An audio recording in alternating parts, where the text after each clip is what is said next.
നമ്മൾ രാവിലെയിലേക്ക് വിശദമായി കടക്കുമ്പോൾ ശബരിമലയിൽ നിന്ന് തന്നെ തുടങ്ങാം. ശബരിമല ഇപ്പോൾ ഏറെ വിവാദങ്ങൾ നിറഞ്ഞു നിൽക്കുന്ന ഒരു സമയത്തിൽ ആണ് കടന്നു പോയിക്കൊണ്ടേ ഇരിക്കുന്നത്. പ്രത്യേകിച്ച് സ്വർണ്ണക്കൊള്ളയുമായി ബന്ധപ്പെട്ട നിരവധിയായ വാർത്തകളുണ്ട്. അതോടൊപ്പം അന്വേഷണം പുരോഗമിച്ചുകൊണ്ടേ ഇരിക്കുന്നു. നിരവധിയായ ആളുകളെ, പ്രത്യേകിച്ച് മണ്ഡല മകരവിളക്ക് കാലഘട്ടത്തിൽ കൂടി ഈ ചർച്ചകൾ നമുക്ക് അവസാനിപ്പിക്കാൻ പറ്റുന്നില്ല. പക്ഷേ മണ്ഡല മകരവിളക്ക് തീർത്ഥാടനത്തിനായി ശബരിമല നട ഇന്ന് തുറക്കുകയാണ്. വൈകിട്ട് 5 മണിക്കാണ് നട തുറക്കുക.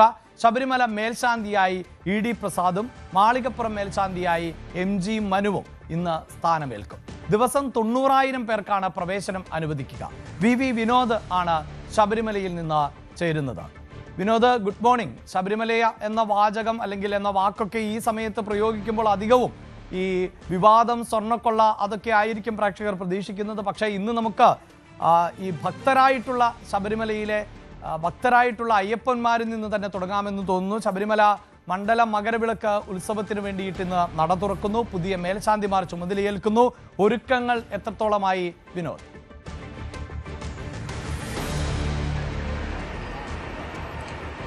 അഭിലാഷ്, നമ്മൾ വാർത്താ ബുള്ളറ്റിൻ തന്നെ തുടങ്ങിയത് സഹിഷ്ണുതയുടെ കാര്യം പറഞ്ഞതുകൊണ്ടാണ്. വിശ്വാസി സമൂഹം വളരെ സഹിഷ്ണുതയോടുകൂടി തന്നെയാണ് ഇപ്പോഴത്തെ സാഹചര്യത്തിലൂടെ കടന്നു പോകുന്നത്.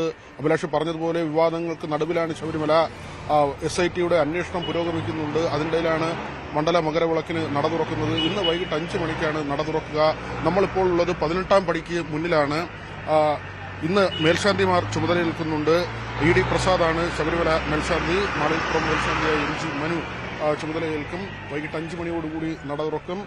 കഴിഞ്ഞ ദിവസം മുതൽ തന്നെ ഭക്തജനങ്ങൾ പമ്പയിലേക്ക് എത്തുന്നു എന്നത് തന്നെയാണ് ഏറ്റവും വലിയ നമുക്ക് പറയാൻ കഴിയുന്ന പ്രധാനപ്പെട്ട കാര്യം. കാരണം ഇത്രയും വിവാദം നിലനിൽക്കുമ്പോഴും അന്യ സംസ്ഥാനങ്ങളിൽ നിന്നടക്കമുള്ള തീർത്ഥാടകർ നമ്മൾ ശബരിമലയിലേക്ക് സന്നിധാനത്തേക്ക് എത്തുമ്പോൾ തിരുവനന്തപുരത്ത് നിന്ന് ഇവിടേക്കുള്ള യാത്രയിൽ നമ്മൾ വഴിയിൽ കണ്ടത് കാൽനടയായി എത്തുന്ന അയ്യപ്പ ഭക്തരെയാണ്. അതൊരു സ്ഥിരം കാഴ്ചയാണ്. പല ദൂരദേശങ്ങളിൽ നിന്ന്, പല സംസ്ഥാനങ്ങളിൽ നിന്ന് കാൽനടയായി ഇവിടേക്ക് ഭക്തരെത്തുന്ന ഒരു കാഴ്ചയുണ്ട്. ആ കാഴ്ചയ്ക്ക് ഒരു മാറ്റവും ഉണ്ടായിട്ടില്ല എന്നത് തന്നെയാണ്. അതോടൊപ്പം തന്നെ നമ്മൾ ഇവിടെ ഇപ്പോൾ കാണാൻ കഴിയുന്ന കാര്യം, ദേവസ്വം ബോർഡിന്റെ ജോലികൾ ആരംഭിക്കുകയാണ്. കരാർ പ്രവർത്തനങ്ങൾ ആരംഭിക്കുന്നു. ആ ജോലികളിൽ ഏർപ്പെടുന്നതിന് വേണ്ടി സംസ്ഥാനത്തിന്റെ പല ഭാഗങ്ങളിൽ നിന്ന്, മറ്റ് സംസ്ഥാനങ്ങളിൽ നിന്നൊക്കെ തന്നെ ഇവിടേക്ക് എത്തിയ ആളുകളുണ്ട്. അവരെല്ലാം തന്നെ കഴിഞ്ഞ ദിവസങ്ങളിലായി സന്നിധാനത്ത് തമ്പടിക്കുകയാണ്. ഭക്തരെ പമ്പയിൽ ഉണ്ടെങ്കിൽ തന്നെയും ശബരിമല നട തുറക്കുന്ന ആ സമയത്ത് അതിനു മുൻപായിരിക്കും ഇവിടേക്ക് പ്രവേശിപ്പിക്കുക. ഇരുമുടിക്കെട്ടുമായി തന്നെ ഭക്തരൊക്കെ തന്നെ വരുന്ന ഒരു സാഹചര്യം കൂടിയുണ്ട്. വൃശ്ചികം 1 തലേ ദിവസമാണ് നട തുറക്കുന്നത്. അത് ആ പതിവ് തന്നെയാണ് ഇപ്പോഴും പാലിക്കുന്നത്. അതേസമയം അഭിലാഷ്, നമുക്ക് ഇങ്ങനെ ഒരു ഭക്തി നിർഭരമായ സമയത്ത് പോലും വിവാദങ്ങളെ പരാമർശിക്കാതെ പോകാൻ തരമില്ല. കാരണം അത്ര കണ്ട് വലിയ വിവാദങ്ങൾ നിലനിൽക്കുന്നൊരു സാഹചര്യമാണ്. നമുക്ക് സോപാനത്തിലേക്ക് ഇത്തവണ ഒരുപക്ഷെ മാധ്യമപ്രവർത്തകർക്ക് പ്രവേശനം ഉണ്ടാകില്ല എന്നൊരു സൂചനയാണ് നമുക്ക് ലഭിക്കുന്നത്. അതിൽ ഒരു ഔദ്യോഗികമായ കാര്യം വരേണ്ടതുണ്ട്. പക്ഷെ നമ്മൾ മനസ്സിലാക്കുന്നത് അങ്ങനെയാണ്. സോപാനത്തേക്ക് ഏതായിരുന്നാലും മാധ്യമപ്രവർത്തകരെ ഒരുപക്ഷെ ഈ സീസണിൽ പ്രവേശിപ്പിച്ചില്ല. കാരണം നമ്മൾ ഈ കാണുന്നതാണ് സോപാനം. ഈ 18ാം പടി കഴിഞ്ഞ് മുകളിൽ എത്തുമ്പോഴാണ് നമ്മൾ സോപാനം എന്ന് പറയുന്ന സ്ഥലം. നമുക്ക് താഴെ കാണാം, ഇവിടെ നാളികേരം ഉടയ്ക്കുന്നു. അതായത് 18ാം പടിയിൽ പ്രവേശിക്കുന്നതിന് മുമ്പ് തന്നെ ഈ വലതു ഭാഗത്ത് നാളികേരം ഉടയ്ക്കുന്ന സ്ഥലമുണ്ട്. അതിന് മുകളിലായാണ് മാധ്യമപ്രവർത്തകർ നിൽക്കുന്നത്. വശത്തുകൂടിയുള്ള സ്റ്റെപ്പുകളിലൂടെ കയറി ഏറ്റവും മുകളിൽ, അവിടെ ഇപ്പോൾ ആളുകൾ നിൽക്കുന്നുണ്ട്, അവിടുത്തെ ജീവനക്കാരാണ്. ആ ഭാഗത്തൊക്കെയാണ് മാധ്യമപ്രവർത്തകർ നിൽക്കുന്നത്. അവിടെ നിന്ന് കഴിഞ്ഞാൽ, അവിടെ നിന്ന് കുറച്ചുകൂടി മാറിയാൽ, നമ്മൾ ലൈവൊക്കെ സാധാരണ നൽകുന്ന സ്ഥലത്ത് നിന്ന് കഴിഞ്ഞാൽ നമുക്ക് ശ്രീകോവിൽ കാണാം. ഈ ദാരുശില്പങ്ങളൊക്കെ നമുക്ക് വളരെ കൃത്യമായി ക്യാമറയിൽ ചിത്രീകരിക്കാൻ കഴിയും. അത് ലൈവായും അല്ലാതെ നമ്മുടെ പ്രോഗ്രാമായും ഒക്കെ തന്നെ നമ്മൾ പലപ്പോഴായി അവിടെ നിന്നുള്ള ദൃശ്യങ്ങൾ നൽകിയിട്ടുള്ളതാണ്. ഒരുപക്ഷെ അവിടെ ഇപ്പോൾ പ്രവേശിക്കാൻ കഴിയുമോ എന്ന കാര്യത്തിൽ സംശയമുണ്ട്. അതിനെ SITയുടെ അന്വേഷണം, കോടതി നിരീക്ഷണത്തിലുള്ള അന്വേഷണം തുടരുകയാണ്. അതുകൊണ്ട് തന്നെ ഒരുപക്ഷെ അതിൽ ഒരു സ്ഥിരീകരണം ഇതുവരെ ഉണ്ടായിട്ടില്ല. ഔദ്യോഗികമായ ഒരു വിശദീകരണം വന്നിട്ടില്ല. എങ്കിൽ തന്നെയും ഒരുപക്ഷെ ചില നിയന്ത്രണങ്ങൾ ഉണ്ടാകുമെന്ന സൂചനകളുണ്ട്. അങ്ങനെയെങ്കിൽ നമുക്ക് താഴെ നിന്ന് മാത്രമേ ഇനി തുടർന്നുള്ള ദിവസങ്ങളിൽ ഇത്തരത്തിൽ ലൈവുകളും മറ്റ് ആളുകളുടെ പ്രതികരണങ്ങളും ഒക്കെ തീർച്ചയായും. അതായത് വിനോദ് ഇത് സൂചിപ്പിച്ചത് കൊണ്ടാണ് നമ്മൾ ന്യൂസ് 18 പ്രേക്ഷകർക്ക് വേണ്ടി പലപ്പോഴും ഈ മണ്ഡല മകരവിളക്ക് കാലഘട്ടത്തിലൊക്കെ ദീപാരാധന സമയത്ത് നമ്മൾ മറ്റു വാർത്തകൾ മാറ്റിവെച്ചുകൊണ്ട് ആ സമയത്ത് ഈ ദർശന നട തുറക്കുന്നത് നമ്മൾ തത്സമയം പ്രേക്ഷകരിലേക്ക് എത്തിക്കാറുണ്ട്. അപ്പോഴും ആ വിഗ്രഹം ഒന്നും ദർശിക്കുന്ന തരത്തിലല്ല.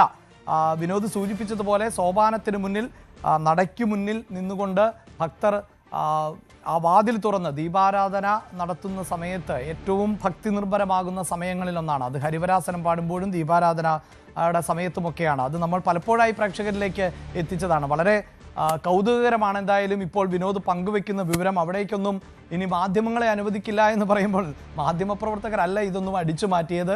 ഇതുമായി ബന്ധപ്പെട്ട ഉദ്യോഗസ്ഥരും അതിൻ്റെ തലപ്പത്തിരുന്നവരുമൊക്കെയാണ്. അപ്പോൾ ഈ കൊള്ളയൊക്കെ നടന്നാൽ ഇനിയും അതൊന്നും ആരുടെയും ശ്രദ്ധയിൽപ്പെടണ്ട എന്നാണോ വിനോദേ?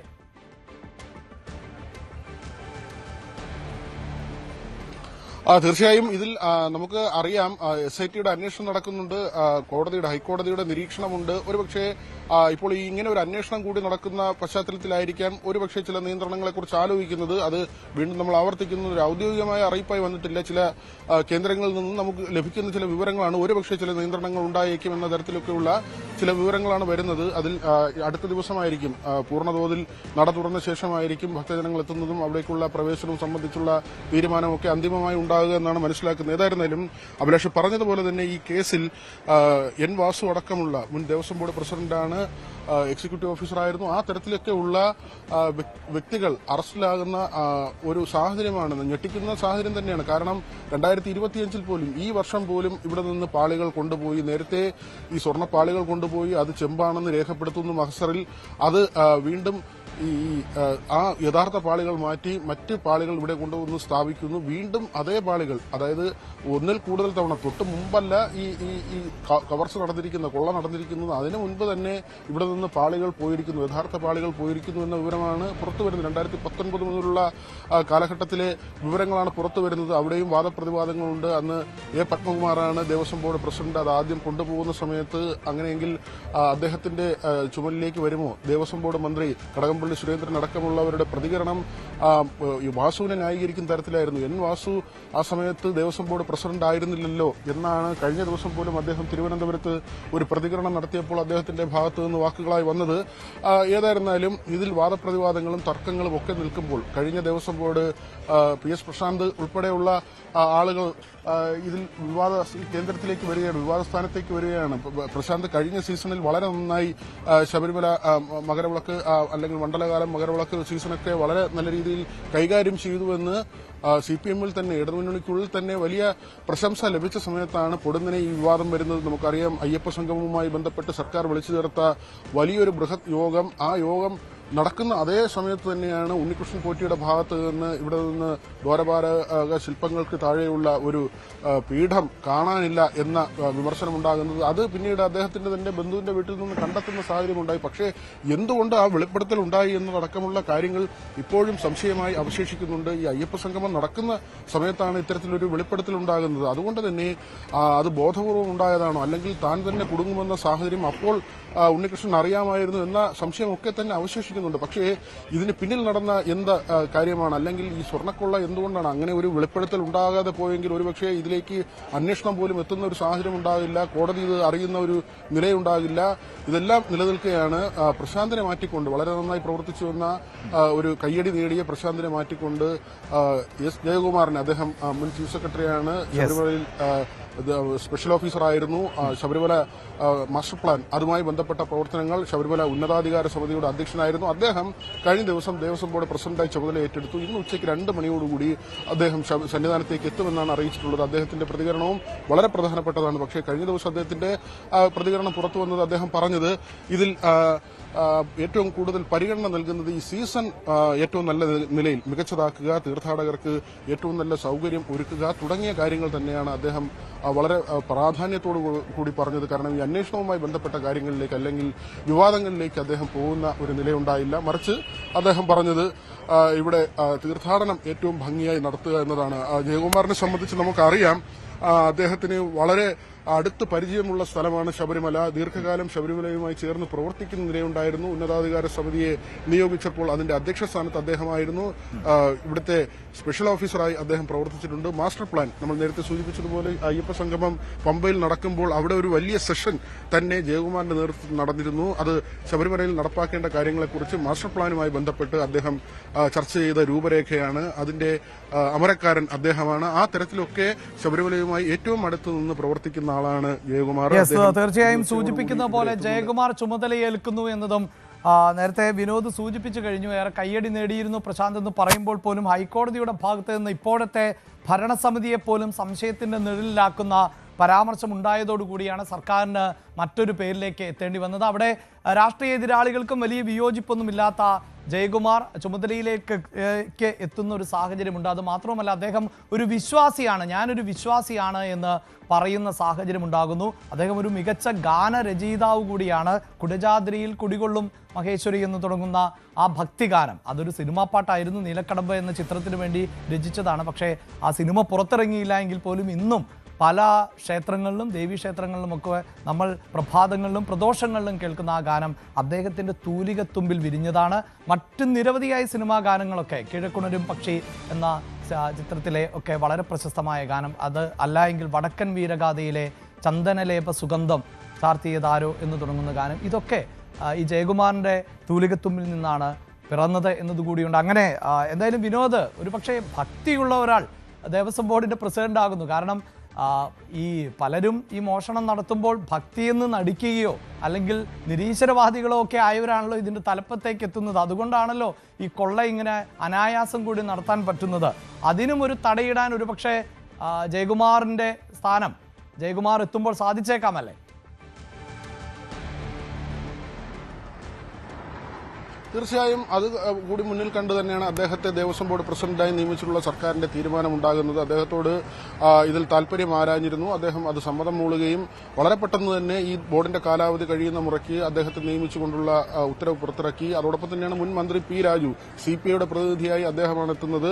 ജയകുമാറിനെ സംബന്ധിച്ച് ആ ഒരു നിയമനം സർക്കാർ വളരെ കണക്ക് കൂട്ടിയുള്ള നിയമനം എന്ന് തന്നെ നമുക്ക് പറയേണ്ടിയിരിക്കുന്നു. കാരണം അഭിലാഷ് പറഞ്ഞതുപോലെ തന്നെ വളരെ ക്ലീൻ ഇമേജുള്ള ഒരു വ്യക്തിത്വമാണ് അദ്ദേഹം. അദ്ദേഹത്തിന്റെ സർവീസ് കാലാവധിയിൽ ഏതെങ്കിലും തരത്തിലുള്ള അഴിമതി ആരോപണത്തിന് വിധേയനായിട്ടില്ല. അദ്ദേഹത്തിന്റെ ഇടപെടൽ ഏറ്റവും സംശുദ്ധമായ അല്ലെങ്കിൽ ഏറ്റവും ലാളിത്യമുള്ള ഒരു ഇടപെടൽ തന്നെയാണ് ജയകുമാറിന്റെ ഭാഗത്തുനിന്ന് ഉള്ളത്.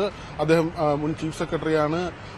ഈ ഏറ്റവും പ്രധാനപ്പെട്ട കാര്യം വിശ്വാസം തന്നെയാണ്. നമുക്ക് അറിയാം, ശബരിമലയുമായും നേരത്തെ ബന്ധപ്പെട്ടുണ്ടായ വിവാദങ്ങളൊക്കെ ഉണ്ട്. ആ സമയത്തൊക്കെ ഉയർന്നു വന്നത് ഈ വിശ്വാസികളല്ലാത്തവരാണ് ഭരണത്തിലുള്ളത്, അതുകൊണ്ട് അവർക്ക് ശബരിമലയെക്കുറിച്ച് ധാരണയില്ല എന്നൊക്കെ പൊതുവിൽ ഈ ഭക്തരുടെ ശബരിമലയുമായി ചേർന്ന് അല്ലെങ്കിൽ ശബരിമലയിൽ സ്ഥിരം വരുന്ന ദർശനത്തിനെത്തുന്ന ഭക്തരുടെയൊക്കെ ഭാഗത്ത് നിന്ന് ഒരു വിഷമം എന്ന നിലയിൽ അല്ലെങ്കിൽ ഒരു ആക്ഷേപം എന്ന നിലയിലൊക്കെ ഉയർന്നു വന്ന കാര്യങ്ങളാണ്. പക്ഷേ ജയകുമാറിനെ പോലൊരാളെ ശബരിമലയിലേക്ക് കൊണ്ടുവരുമ്പോൾ ഇതുവരെയുള്ള പ്രശ്നങ്ങൾ അത് ഒഴിവാക്കിക്കൊണ്ട് ഈ മകരവിളക്ക് അല്ലെങ്കിൽ ഈ മണ്ഡലകാലം ഈ പറയുന്ന ദിവസങ്ങളെല്ലാം തന്നെ മറ്റ് കുഴപ്പങ്ങളില്ലാതെ മറ്റ് വിവാദങ്ങളിലേക്ക് കൊണ്ടുപോകാതെ ദർശനം പൂർത്തിയാക്കുക, അല്ലെങ്കിൽ ഇവിടെ എത്തുന്ന ഭക്തരെ സംബന്ധിച്ച് അവരുടെ മനസ്സിൽ മറ്റെന്തെങ്കിലും തരത്തിലുള്ള കാലുഷ്യം നിറയ്ക്കാതെ ഇവിടെ വന്ന് ദർശനം പൂർത്തിയാക്കി അവർക്ക് മടങ്ങാൻ കഴിയുന്ന തരത്തിൽ ദേവസ്വം ബോർഡിനെ നിയന്ത്രിക്കുക, ഇവിടെയുള്ള സംവിധാനങ്ങളെ നിയന്ത്രിക്കുക, അങ്ങനെ ഒരു വ്യക്തിത്വത്തെക്കുറിച്ച് ചിന്തിക്കുമ്പോൾ സർക്കാരിനെ സംബന്ധിച്ച് ഏറ്റവും പ്രധാനപ്പെട്ട പേര് തന്നെയാണ് ജയകുമാർ. അദ്ദേഹം അതിന് സന്നദ്ധനായി എന്നത് വളരെ പ്രധാനപ്പെട്ട കാര്യമാണ്. ഏതായിരുന്നാലും ഈ അടിമുടി മാറ്റിക്കൊണ്ടുള്ള ദേവസ്വം ബോർഡ് പോലും ഈ കേസിൽ പ്രതിയായി വരുന്ന സാഹചര്യമുണ്ട്. നിലവിലെ ദേവസ്വം ബോർഡിനെതിരെ ആരോപണമുണ്ട്, ആക്ഷേപങ്ങൾ നിലനിൽക്കുന്നുണ്ട്. എങ്ങനെ 2025-ലും ഈ പാളികൾ കൊടുത്തുവിട്ടു എന്ന ചോദ്യത്തിന് മറുപടി പറയാൻ കഴിയുന്നില്ല. മഹസറിൽ എങ്ങനെ സ്വർണ്ണപ്പാളി ചെമ്പുപാളിയായി എന്ന ചോദ്യങ്ങൾക്ക് മറുപടിയില്ല. അത്തരത്തിൽ ഒട്ടനവധി ചോദ്യങ്ങൾക്ക് മറുപടി പറയേണ്ട ഒരു സാഹചര്യം ദേവസ്വം ബോർഡിന് മുന്നിലുണ്ട്. അതിന്റെ ഉത്തരവാദിത്വം സർക്കാരിലേക്ക് വരുന്നുണ്ട്, അതിന്റെ ആരോപണങ്ങൾ സർക്കാരിലേക്ക് നീളുന്നുണ്ട്. ഏതായിരുന്നാലും ഈ ബോർഡിൽ തന്നെ നടന്ന ഒരു കാര്യമാണ് ഉണ്ണികൃഷ്ണൻ പോറ്റി എങ്ങനെയാണ് ഇവിടുത്തെ ഈ സ്പോൺസർമാരെ കൊണ്ടുവരുന്ന പ്രധാനപ്പെട്ട ഒരാളായി മാറിയതെന്ന ചോദ്യമാണ് അവശേഷിക്കുന്നത്. ഇവിടെ നിയമനത്തിന് ചില കാര്യങ്ങൾ കൂടി കൊണ്ടുവന്നിട്ടുണ്ട് അഭിലാഷ്. അത് ഈ കീഴ്ശാന്തിമാരെയൊക്കെ നിയമിക്കുമ്പോൾ അല്ലെങ്കിൽ ഇവരെ സഹായികളെ നിയോഗിക്കുമ്പോൾ, ശാന്തിമാരുടെ സഹായിമാരെ നിയോഗിക്കുമ്പോൾ അവർക്ക് പോലീസ് ക്ലിയറൻസ് നിർബന്ധമാക്കിയുള്ള ഒരു നിയമമാണ്. മാത്രമല്ല ദേവസ്വം ബോർഡ് തന്നെ ഇനി ഇത്തരം സഹായികളെ തിരഞ്ഞെടുക്കുന്നതിന് വേണ്ടിയുള്ള നടപടി സ്വീകരിക്കുമെന്ന് കഴിഞ്ഞ പ്രസിഡന്റ് പ്രശാന്ത് ഉത്തരവ് പുറത്തിറക്കിയിരുന്നു. ഏതായിരുന്നാലും അത്തരം കാര്യങ്ങളിലേക്ക് ജയകുമാർ പോകുമോ ഇല്ലയോ, പിന്നെ അദ്ദേഹത്തിന്റെ പരിഷ്കാരങ്ങൾ എന്ത് എന്നതെല്ലാം തന്നെ നമുക്ക് കാത്തിരുന്ന് കാണാം. തീർച്ചയായും ഒരു വിവാദങ്ങ സമയത്താണ് ഈ മണ്ഡല മകരവിളക്ക് കാലമൊക്കെ ആരംഭിക്കുന്നത് എന്നുള്ളതാണ്. വി വിനോദ് അവിടെ നിന്ന് വാർത്ത നൽകുമ്പോൾ വിനോദ് കുമാർ എന്ന ഞങ്ങളുടെ ക്യാമറ പേഴ്സണാണ് ആ ദൃശ്യങ്ങൾ പകർത്തിയത്. ആ ദൃശ്യങ്ങളിൽ കണ്ടു കാണും ആൾത്തിരക്കില്ലാത്ത ഒരു ശബരിമല. അതാണ് നമ്മൾ ഇപ്പോൾ കാണുന്നത് എങ്കിൽ ഇന്ന് വൈകിട്ട് വി വിനോദും വിനോദ് കുമാറും അവിടുന്ന് ദൃശ്യങ്ങൾ പകർത്തുമ്പോഴും റിപ്പോർട്ട് ചെയ്യുമ്പോഴും ഒക്കെ ഭക്തിസാന്ദ്രമായ ആൾക്കൂട്ടങ്ങൾ നിറഞ്ഞ ഒരു ഇടമായി നമുക്ക് ആ ശബരിമല മാറുന്നത് കാണാം. എന്തായാലും ഭക്തരും അല്ലെങ്കിൽ വിശ്വാസികളും അവിശ്വാസികളും ഒക്കെയുള്ള ഒരു നാടാണ് നമ്മുടേത്. പക്ഷേ ഇത്തരം വിശ്വാസ വിഷയങ്ങളിൽ നിന്ന് ദൃശ്യങ്ങൾ നോക്കിയാൽ നമുക്ക് കാണാം, മാധ്യമപ്രവർത്തകർ ഈ ശബരിമലയുമായി ബന്ധപ്പെട്ട് നിൽക്കുന്ന വളരെ കുറച്ച് ആളുകൾ അതുമാത്രമാണ് ശബരിമലയിൽ നിന്നുള്ള ഈ ദൃശ്യങ്ങളിൽ കാണാൻ സാധിക്കുന്നത്. ഇവിടേക്കാണ് ഇനി ഭക്തലക്ഷങ്ങൾ ഒഴുകിയെത്താൻ പോകുന്നത്. ഓർക്കുക, ഒരു ദിവസം ഏതാണ്ട് 90,000-ഓളം പേർ ആണ് ദർശനം നടത്താൻ പോകുന്നത്. അങ്ങനെ ഒരു ഭക്തസാഗരമായി മാറുന്ന ഇടം കൂടിയാണ് ഇത് എന്നുള്ളതാണ്. ഒരുപക്ഷെ ഭക്തർ ആയിട്ടുള്ള ആളുകൾക്ക് പോലും ഇത്തരം കാഴ്ചകൾ അങ്ങനെ അധികം കാണാൻ സാധിക്കില്ല. ഈ ശബരിമല എന്നത് ആ നട തുറക്കുന്ന സമയങ്ങളിൽ മാത്രമാണ് അവിടേക്ക് പ്രവേശന അനുമതി ലഭിക്കാറുള്ളത്. മാധ്യമപ്രവർത്തകർക്ക് അടക്കം അവിടേക്ക് കടന്നു ചെല്ലാൻ സാധിക്കുന്നുണ്ട്. പക്ഷേ വിനോദ് ഇന്ന് സൂചിപ്പിച്ചതനുസരിച്ചാണെങ്കിൽ അത് ഉറപ്പൊന്നുമില്ല.